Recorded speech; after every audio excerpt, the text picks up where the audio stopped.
The Apollo University, University of Leicester. 35 lakhs fees for 3-year BTech CSE UK.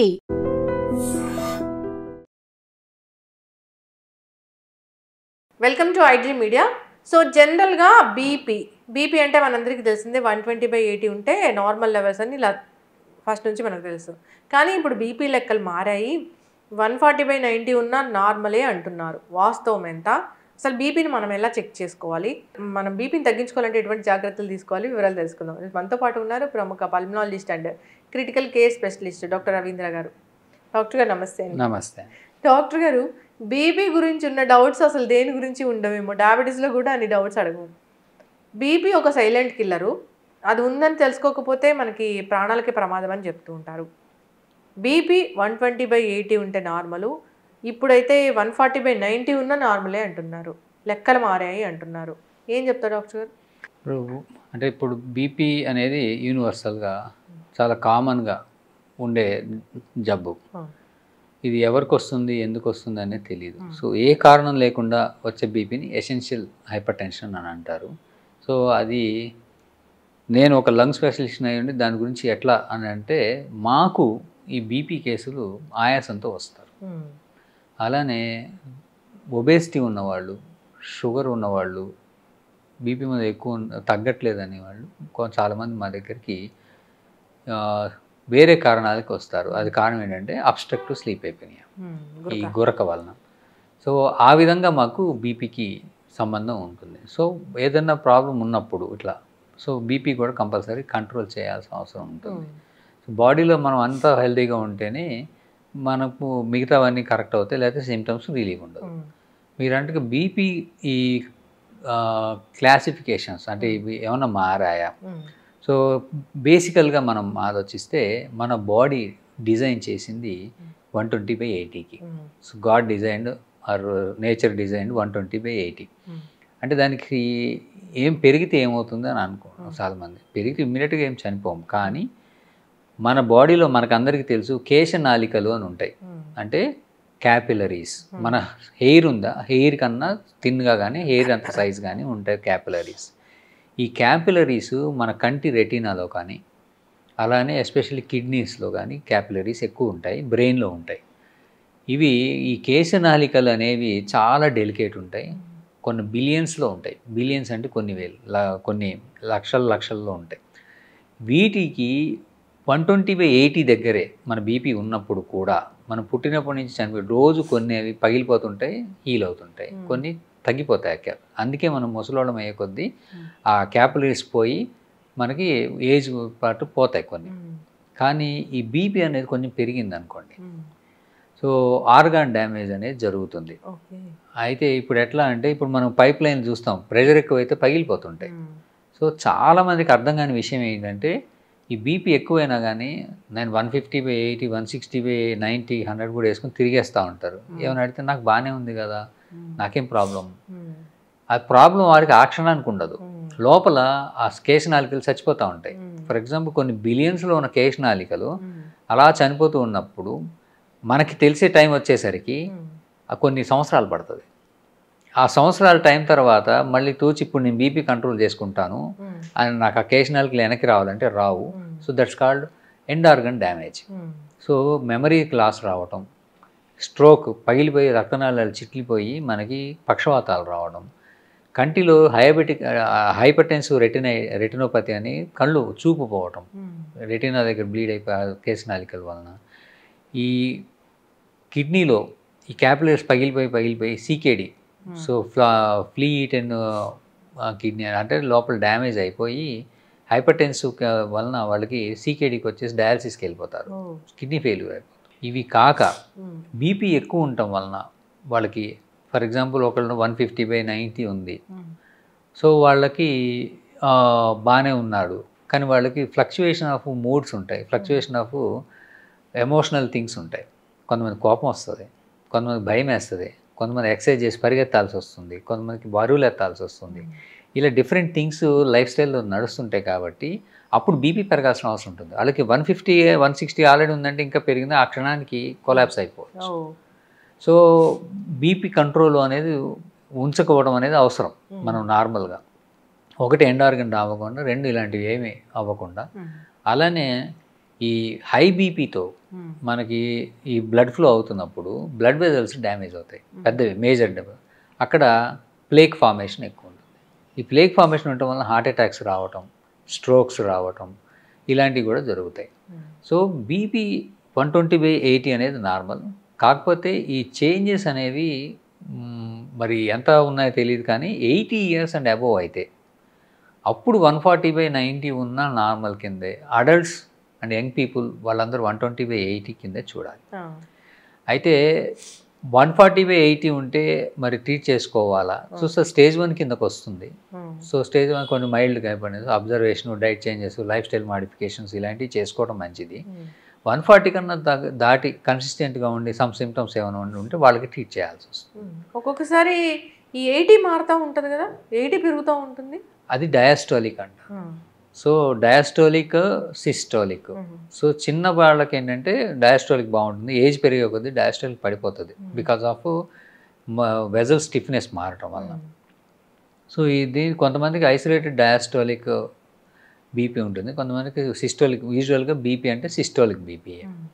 So systolic, diastolic రెండు వచ్చినా కూడా దాన్ని essential కింద అంటారు. రెండు పెరుగుతాయి, లేదా ఓన్లీ సిస్టోలిక్ బీపీ రావచ్చు, ఐసోలేటెడ్ సిస్టోలిక్, ఓన్లీ డయాస్టోలిక్ కూడా ఉండొచ్చు.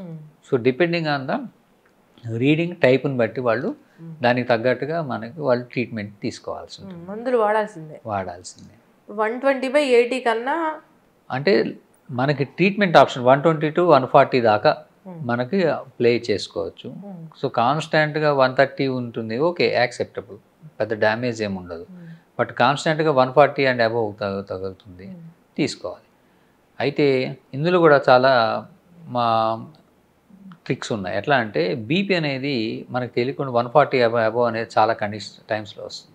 ఎట్లా అంటే కొంతమంది సిగరెట్ తాగుతారు, తాగిన 4-5 hours వరకు, 6 hours వరకు బీపీ ఎక్కువ ఉంటుంది.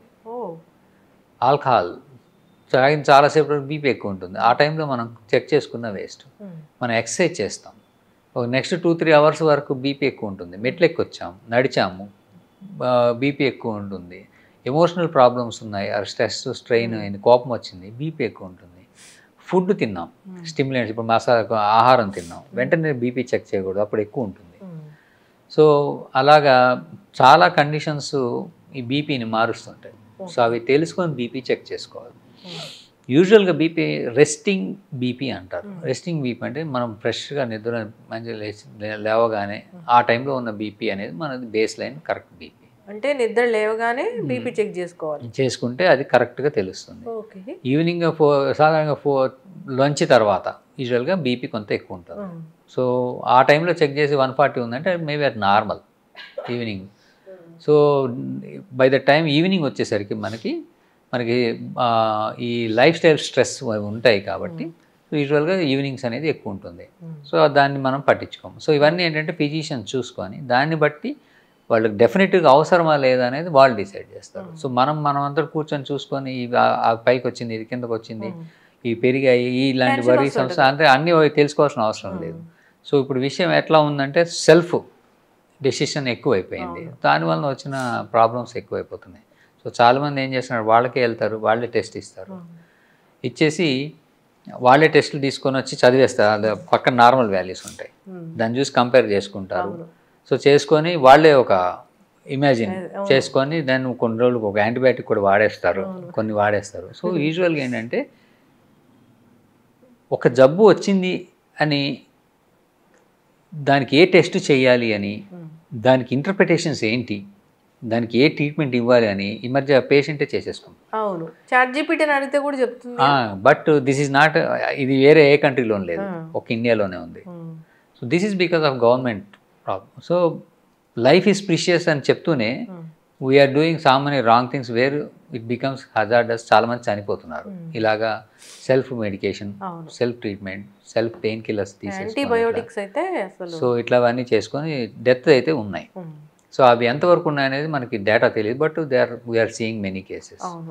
సో ఇందులో కూడా బీపీ దగ్గరికి వచ్చేసరికి కూడా సో ఆ ఫ్యాక్టర్స్ అనేవి అన్నీ అందరికీ తెలియడానికి ఛాన్స్. హెల్త్ కేర్ ఉన్న వాళ్ళకి తెలుసుకోవాల్సిన, వాళ్ళు అదే పని మీద ఉంటారు కాబట్టి సో వాళ్ళ పర్యవేక్షణలో అట్లీస్ట్ 1 or 2 వెళ్తే తెలుస్తాయి. దెన్ మీ షెడ్యూల్ పిక్ చేసుకొని తర్వాత దాన్ని ఫాలో అయ్యే సెల్ఫ్ మేనేజ్మెంట్ ఆఫ్ డిసీజ్ అంటారు ఎప్పుడైనా కానీ.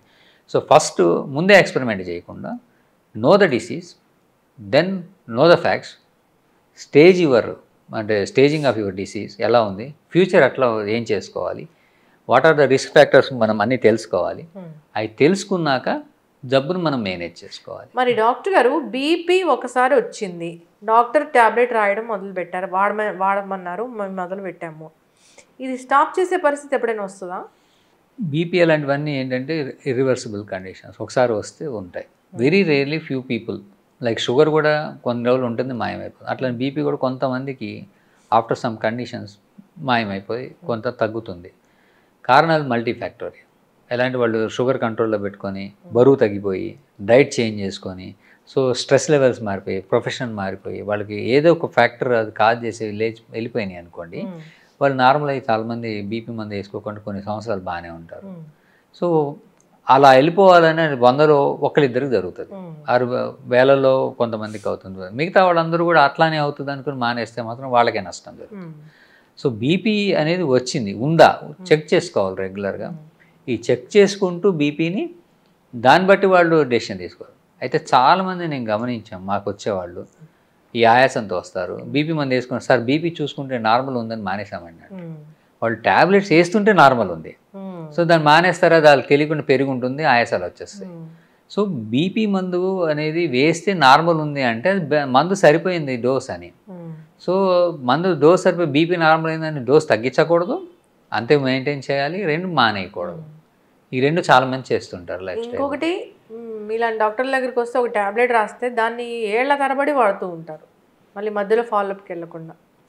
అది ఇండియాలో చాలా ఎక్కువ అయిపోయింది. సో ఈవెన్ 5 years 6 years కూడా వాళ్ళు అదే ప్రిస్క్రిప్షన్ తీసుకెళ్ళి మందులు వాడేస్తున్నారు. This is again government policy problem. Why India ఇంటర్నేషనల్గా అయితే ఒక ప్రిస్క్రిప్షన్ ఇస్తే ఆ ప్రిస్క్రిప్షన్ మెడికేషన్ అనేది ఫస్ట్ గోస్ టు ఫార్మసిస్ట్. ఎందుకంటే మెడిసిన్స్లో చాలా క్లాసిఫికేషన్స్ ఉంటాయి. సో షెడ్యూల్ హెచ్ అని, డేంజరస్ అని, నార్కోటిక్స్ అని, అండ్ కొన్ని లిమిటెడ్ యూసేజ్ అని, సైడ్ ఎఫెక్ట్స్, ఈ ప్రొఫైల్స్ అన్నీ చాలా ఉంటాయి. సో ఈ మందులు రాసేటప్పుడు ఏ పేషెంట్కి ఏం రాస్తాము అనేది డాక్టర్కి సిచ్యువేషన్ బట్టి రాస్తారు. దాని తర్వాత అవి ఎక్స్ప్లెనేషన్ చేయటం, ఎన్ని ఇవ్వాలి అనేది మాత్రమే, ఎన్ని మందులు ఇవ్వాలని రాసినాక those things goes to pharmacist. Qualified pharmacist అవన్నీ చూసినాక పేషెంట్కి ఎన్ని, ఫర్ ఎగ్జాంపుల్ 2 నెలలు వాడాలి మందులు, ఆ 2 నెలలే సప్లై చేస్తాడు, చేసి ఆ ప్రిస్క్రిప్షన్ అక్కడితో ఎండ్ చేస్తాడు. ఎందుకంటే చేసే ముందు వాళ్ళకి ఆ సైడ్ ఎఫెక్ట్స్, ఆ మందులు ఎప్పుడు వేసుకోవాలి, విత్ ఫుడ్ వేసుకోవాలా, ఆఫ్టర్ ఫుడ్ వేసుకోవాలా, ఖాళీ పొట్ట మీద వేసుకోవాలా, ఇట్లా అన్నీ ఎక్స్ప్లెయిన్ చేస్తూ, సైడ్ ఎఫెక్ట్స్ కూడా మీకు ఈ లక్షణాలు కనబడితే మందు ఆపాలి, డేంజరస్ అన్నీ చెప్పి సైన్ తీసుకొని ఎండ్ చేసి ఇస్తారు.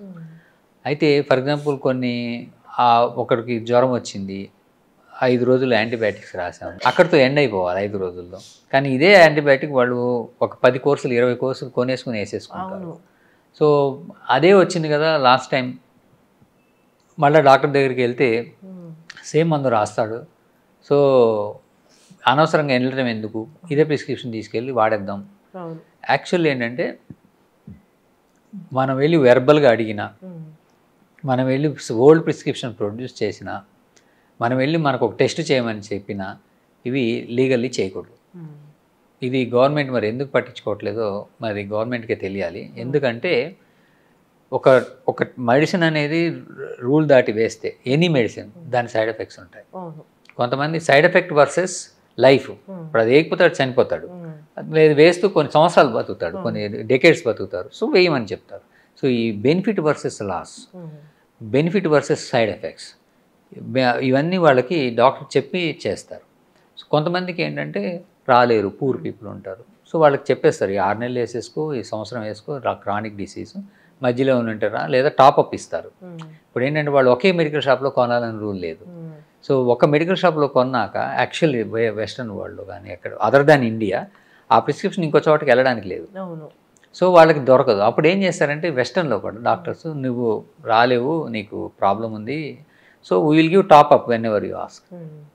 సో వాడు $400 ఛార్జ్ చేసేవాడు $10 $20 తీసుకొని కొంతమంది నీడి వాళ్ళకి వాళ్ళ కోసం వచ్చి అంత కట్టాలి, వాళ్ళకి ఆ టాప్అప్ ఇచ్చేస్తారు. సో అది రూల్, బికాస్ డేంజరస్ మందులు వాడుకొని కిడ్నీ పోగొట్టుకొని అవును కెమికల్స్ లివర్ పోగొట్టుకొని ఆ సమ్ అదర్ ఇష్యూస్ రెసిస్టెన్స్ తెప్పించేస్తారు. రెసిస్టెన్స్ అంటే మందులు పనిచేయకపోవటం ఇన్ఫెక్షన్స్కి, ఇవన్నీ జరుగుతున్నాయి. కాబట్టి సో పర్యవేక్షణలో ఎక్స్పెరిమెంట్ చేయకుండా అసలు మందులు వాడకూడదు, అవసరం లేదు, వచ్చింది అదే అనుకుని వాళ్ళు అన్నీ వాడేస్తామంటే 5 ఏళ్ళు డాక్టర్ చదవటం వేస్ట్, 15 ఏళ్ళు చదవటం వేస్ట్. అందరూ ఇండియాలో ఇట్లా జరుగుతూనే ఉంది. సో ఆ నాలెడ్జ్ డాక్టర్ పెట్టుకోవడం అనేది అనవసరం అంటే ఒక సెక్టర్కి. So these things are very ridiculous అయిపోతుంది. సో దీనికి తగ్గట్టుగా మనకి నేషనల్ హెల్త్ పాలసీ కింద వాళ్ళు ఇవి చేయాల్సినవి చాలానే ఉన్నాయి. సో బీపీ మందు ఒకసారి వచ్చి స్టార్ట్ చేసినాక పోవడం అనేది జరగదు. జరిగితే అది చూసుకొని ఆపుకోవాలి. సాధారణంగా బీపీ మందు అవసరం లేదంటే వాళ్ళు బీపీ పడిపోయి డౌన్ అయిపోయి కిందకి నీరసాలు రావడం, కొలాప్స్ ఇలాంటివి అవుతాయి, అప్పుడు ఆపుతారు. బీపీ వేస్తుంటే నార్మల్ మందు వేస్తున్నారు కానీ రికార్డింగ్ నార్మల్ వస్తుంది, దేర్ బీపీ ఉన్నట్టు వాళ్ళు మందులు కంటిన్యూ చేయాల్సి. ఇప్పుడు బీపీ డౌన్ అయిపోవడం అంటే ఎంత పడిపోతే డౌన్ అయిపోయింది అన్నట్లు? 90 సిస్టోలిక్ అండ్ 60 to 70 డయాస్టోలిక్. అంటే మనకి ఒక 30 సిస్టోలిక్లు పడిపోయినా అంతకన్నా డౌన్ అయితే కిడ్నీ అనేది ఫెయిల్ అయిపోయే ఛాన్స్ ఉంటుంది.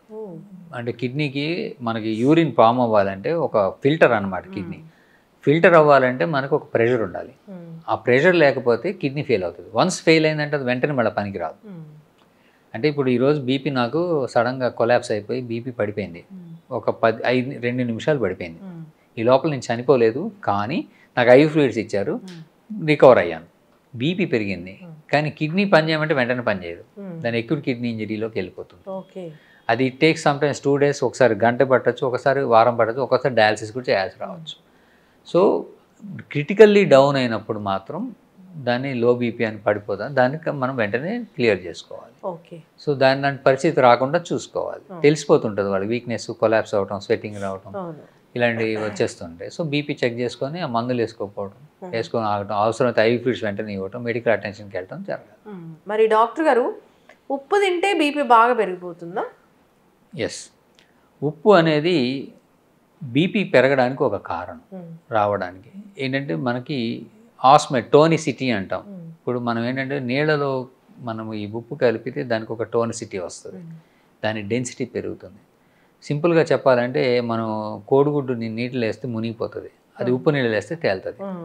సో దానికి ఉప్పు కలిసింది అంటే దాని యొక్క మారాలి, రక్తం యొక్క కెపాసిటీ మారుతుంది, చిక్కదనం అవుతుంది. అంటే టోనిసిటీ అంటారు. ఆస్మోల్ టోనిసిటీ పెరగటం వల్ల బీపీ పెరుగుతుంది.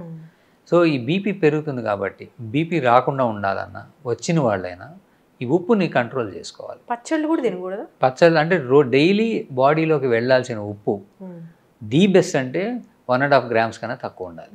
సో మన ఇండియాలో అయితే 4-5 grams వెళ్ళిపోతుంది, ఎక్కువ వెళ్తుంది. సో 1.5 grams నుంచి 2300 అంటే 2.3 grams లోపలే ఉండాలి రోజు వెళ్ళేది. అంతకన్నా ఎక్కువ వెళ్తే మనకి బీపీ వలన వచ్చే నష్టాలు ఎక్కువ వస్తాయి. కిడ్నీ కూడా వాటిని బయటికి తీయలేదు, అంటే యూరిన్లో మనకి ఈ సాల్ట్ బయటికి వెళ్ళిపోతాయి, ఎక్కువ ఎక్సెస్ ఉన్నవి. సో ఆ కెపాసిటీ దాటిపోతుంది. సో మనకి బాడీలో ఉండిపోవడం వలన బీపీ ఎక్కువయ్యే ఛాన్స్ ఉంటుంది. అలాని అసలు ఉప్పు పూర్తిగా మానేస్తే కూడా కావాల్సిన మనకి లవణాలు కావాలి బాడీకి. ఆ లవణాలు మినరల్స్ లేనిదే మనం బతకం. సో పర్మిటెడ్ లెవెల్లో కరెక్ట్గా ఎంత కావాలో అంతే తీసుకోవాలి, ఎస్పెషల్లీ ఉప్పు. ఇప్పుడు నేను ఫస్ట్ టైం బీపీ చెక్ చేసుకోవాలనుకుంటున్నాను, లేదా నాకు బీపీ ఉందో లేదో తెలుసుకోవాలి, మానిటర్ చేసుకోవాలనుకుంటున్నాను.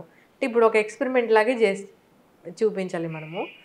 బీపీ చెకింగ్ అంటే డిజిటల్ మీటర్స్ ఉంటాయి, లేదంటే మీ హాస్పిటల్స్లో అయితే వేరే అక్యురేట్గా చూపించేవి ఉంటాయి. సో డిజిటల్ దాంట్లో చూసుకునేటప్పుడు మేము ఎలాంటి జాగ్రత్తలు తీసుకోవాలి, చేసే తప్పులు ఏంటి ఒకసారి చూపిద్దాం డాక్టర్ గారు. దీనికన్నా ముందు ఈ బీపీ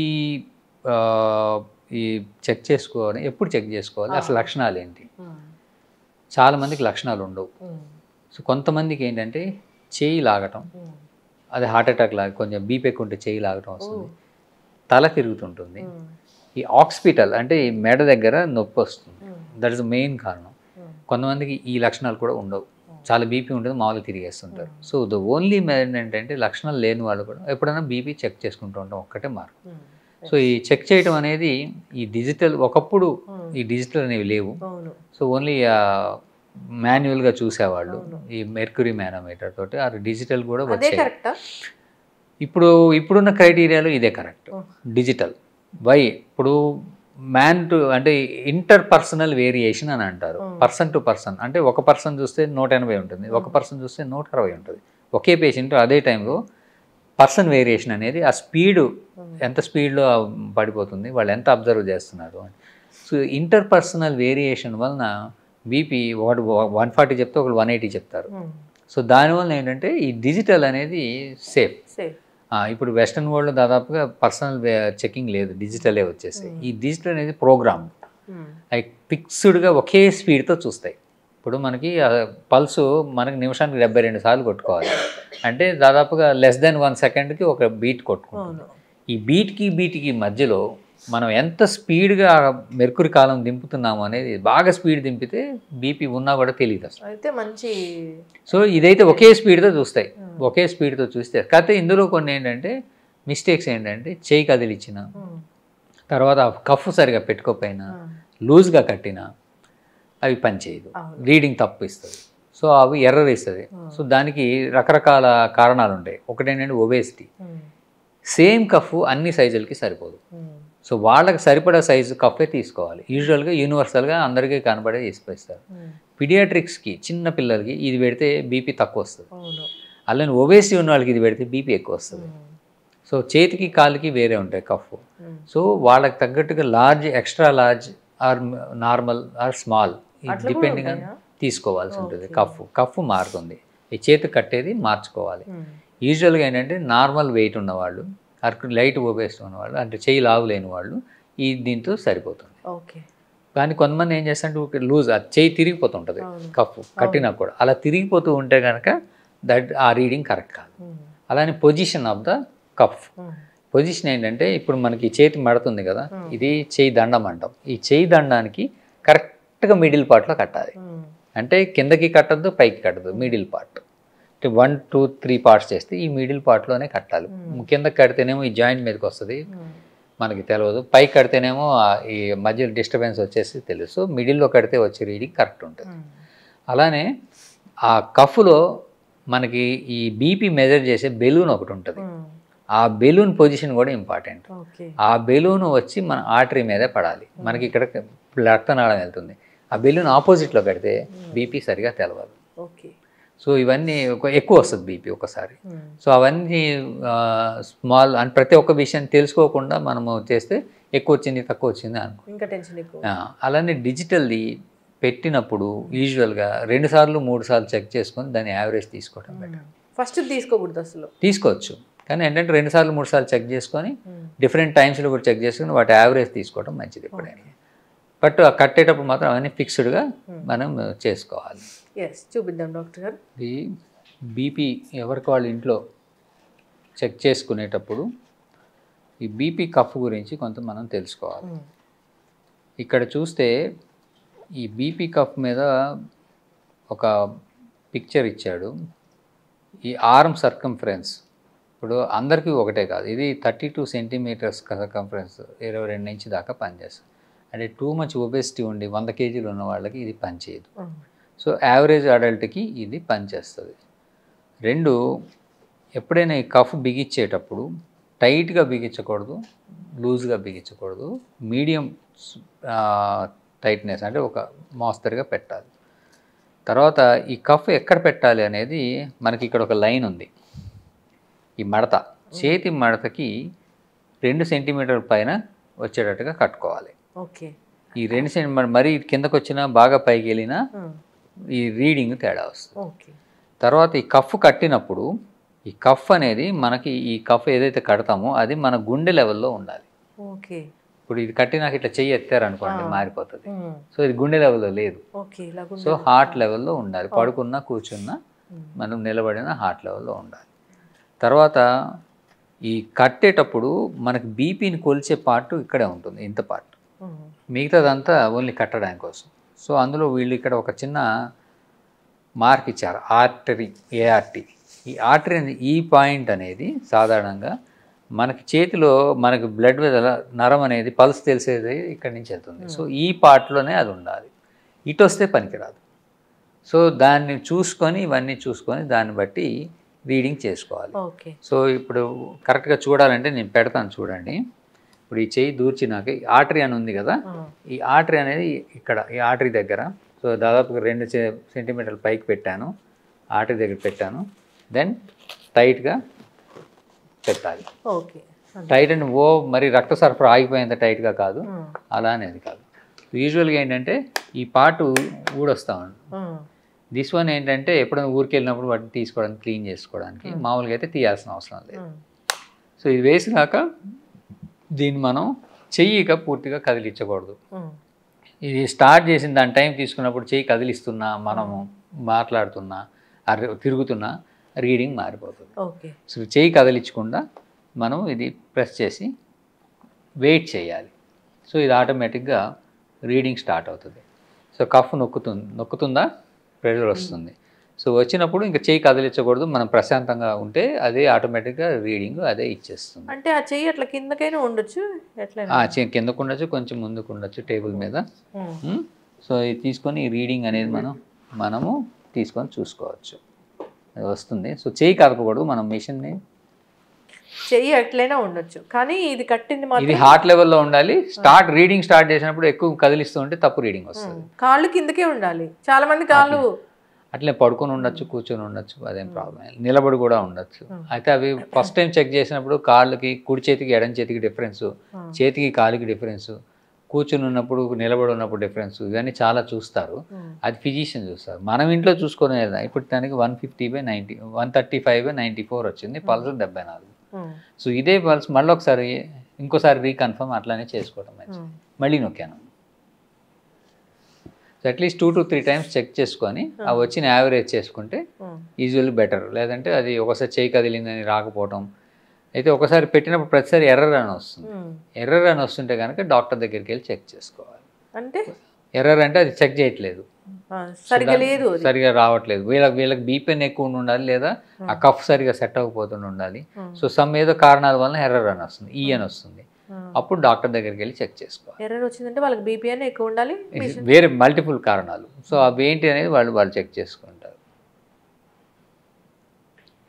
సో 130/90. సో ఇందాకట్లానే దాదాపు అంటే 5 ప్రతిసారి ఒకటే రాదు, గుప్పిడి గింజలు తీసేది. సో మనం ఏం వీ విల్ కన్సిడర్ ఇట్ అది 130/90. అంటే ఇప్పుడు ఇది మధ్యాహ్నం తీస్తున్నాం కదా, ఈవినింగ్ ఇప్పుడు దాదాపుగా ఒక కాఫీ టీ తాగుంటాడు, భోజనం చేశాడు. So this is a normal BP for person. So 130/90 symptoms ఏమి లేవు కాబట్టి వీ కన్సిడర్ అన్నారు, దాన్ని నోట్ చేసేసుకో. ఇది నార్మల్. సో పెట్టేటప్పుడు టైట్గా ఉండాలి, ఇవన్నీ వాళ్ళు చూసుకోవాలి. కఫ్ ఎవరి సైజు, ఏ సైజ్, అడల్ట్ సైజా కాదా, ఈ level of fixing heart level దగ్గర మిడిల్ ఆఫ్ ద ఆర్మ్లో పెట్టుకోవాలి, ఈ గ్యాప్ చూసుకోవాలి, ఈ ఆర్టరీ మార్క్ ఆర్టరీ మీదే ఉండాలి, ఆర్టరీ, దెన్ అది కరెక్ట్ రీడింగ్ వస్తుంది. ఓకే, చక్కగా చెప్పారు డాక్టర్ గారు. అలా కాకుండా ఎలా పడితే అలా చెక్ చేసుకొని బీపీ ఉందని లేదా బీపీ లేదని ఇలా చెప్తూ ఉంటారు. డాక్టర్స్ కూడా రాంగ్ మెసేజ్ ఇస్తూ ఉంటారు. ఇదైతే పర్ఫెక్ట్గా మనం ఎలా మెజర్ చేసుకోవాలి ఏంటి అనేది. బీపీ ఎప్పుడైనా ఎర్లీ మార్నింగ్ మనం నిద్ర లేస్తానే బీపీ చెక్ చేసుకోవాలి. Resting BP best option, best BP అది. అలా అని కాకుండా డేలో డిఫరెంట్ టైమ్స్లో చెక్ చేసుకొని దాన్ని బట్టి మనకు బీపీ ఉందో లేదా డాక్టర్ డిసైడ్ చేస్తాం. ఓకే, ఎస్, చక్కగా చెప్పారండి. ఇప్పుడు బీపీ ట్యాబ్లెట్స్ అనేవి డాక్టర్ గారు అదొక పెద్ద డౌట్. ఇప్పుడు మార్నింగ్ వేసుకోవాలా, ఈవినింగ్ వేసుకోవాలా? ఎప్పుడైనా 24 hours పనిచేస్తాయి బీపీ ట్యాబ్లెట్స్ అని. అంటే ఇప్పుడు సాధారణంగా ఏంటంటే అందరూ మార్నింగ్ వేసుకుంటారు. ఎందుకు కారణం ఏంటంటే మనం ఈవినింగ్ వేస్తే నిద్రలో దాదాపుగా మనకు బీపీ తగ్గిపోతుంది, స్ట్రెస్ ఉండదు, స్ట్రెయిన్ ఉండదు, రెస్ట్లో ఉంటాం. సో పొద్దున్న లేవగానే, పొద్దున్న లేచిన దగ్గర సాయంత్రం దాకా మనకి హడావుడిగా బిజీగా ఉండి స్ట్రెస్లు, స్ట్రెయిన్లు, ఎమోషనల్, ఎక్సర్సైజులు, పరుగులు పెట్టడాలు ఉంటాయి. సో ఆ టైంలో ఫ్లక్చువేషన్స్ ఉంటాయి కాబట్టి పొద్దున్నే బ్రేక్ఫాస్ట్తో మనము బీపీ వేసుకుంటే ఆ మిగతా రోజు అంతా కంట్రోల్లో ఉంటుంది. బట్ అలానే అది నైట్ పనిచేయదని కాదు. యూజువల్గా ఇప్పుడు వస్తున్న ట్యాబ్లెట్స్ ఏవైనా కానీ sustain release, control release, modified release, ఇలా ఎక్స్టెండెడ్ రిలీజు, ఇలా డిఫరెంట్ మెథడ్స్లో తయారు చేస్తున్నారు. కాబట్టి అది ఒకసారి మనం మింగితే అది 24 hours పనిచేస్తుంది. సో అందుకని మింగగా పనిచేస్తూనే ఉంటుంది. సో కొంతమందికి యూజువల్గా మార్నింగ్ తీసుకుంటే ఓకే, కొంతమందికి ఫిజిషియన్ డిసైడ్ చేస్తారు మధ్యాహ్నం వేసుకోమని, రాత్రి వేసుకోమని. మరి 4-5 మందులు అవసరం పడతాయి, కొంతమందికి తగ్గదు. అలాంటి వాళ్ళు డిస్ట్రిబ్యూట్ చేస్తారు, డే అంతా వాళ్ళు డిస్ట్రిబ్యూట్ చేసి ఈ టైంలో తీసుకోండి అని చెప్తారు. సో ఒకే ఒక మెడిసిన్ తీసుకోవడం అంటే యూజువల్గా బెస్ట్ ఈజ్ మార్నింగ్, బట్ మిగతా టైంలో తీసుకున్నా కానీ పనిచేస్తుంది 24 hours కాబట్టి. చక్కటి ఇన్ఫర్మేషన్ డాక్టర్ గారు. కానీ ఏదైనా ఒక టైంలో తీసుకుంటేనే మంచిది. వాళ్ళు ఏదైనా మార్నింగ్ చెప్తే మార్నింగ్ తీసుకోవడం మంచిది. ఆ టైం ఎవ్రీ 24 hours వేసుకుంటూ ఉంటే వాళ్ళకి కరెక్ట్గా మెయింటైన్ అవుతుంది డ్రగ్ డోసేజ్ అనేది బాడీలో. ఎస్, చక్కగా చెప్పారండి. బీపీ అనేది ఎంత ఉండాలి అంటే 120/80 అదే ఉండాలి. సో ఇంకా 140/90 కన్సిడర్ చేస్తాము అంటే డిపెండ్స్ ఆన్ దేర్ ఏజ్ ఇలా చెప్తూ ఉన్నారు. సో అంతేకాకుండా బీపీ చెక్ చేసుకునే టైం మార్నింగ్ టైమే మీరు చెప్పిన పద్ధతిలో చెక్ చేసుకోవాలని కోరుకుందాం డాక్టర్ గారు. బీపీ టాబ్లెట్స్ డాక్టర్ చెప్పకుండా మానేయొద్దు, మనం సొంతంగా డోస్ కూడా పెంచుకోకూడదు, డోస్ కూడా తగ్గించుకోకూడదు. చక్కగా చెప్పారండి. ఫాలో అవ్వాలని కోరుకుందాం. ధన్యవాదాలు. నమస్తే. Sir, one life lesson what medicine has taught you. Whatever you can do without expecting. But I really believe మన పాజిటివ్ యాటిట్యూడ్ ఉంటేనే మనం ఏదైనా సాధించగలం. గట్ని మనం కరెక్ట్గా డీల్ చేసినట్లయితే అది మనకి పాజిటివ్ హార్మోన్స్ని రిలీజ్ చేస్తుంది. షుగర్ వచ్చిన వాళ్ళ పరిస్థితి ఏంటి? పొట్ట దగ్గర పెరిగితే దాన్ని ఆండ్రాయిడ్ అంటారు, ఆండ్రాయిడ్ ఫోన్ కదా. అసలు థాట్స్ ఎందుకు వస్తాయి? బ్రెయిన్ డెడ్ అంటే దానికి ప్రపంచం అంతా కూడా కొన్ని నిర్దిష్టమైనటువంటి లక్షణాలు. మానసికంగా ధైర్యంగా ఉంటే క్యాన్సర్ జయించవచ్చు. You are a doctor for a cause sir, అంతే. వాళ్ళకి వచ్చిన ఆదాయం కాకుండా ఫ్రీ సర్వీస్ ఎంతమందికో చేస్తారు.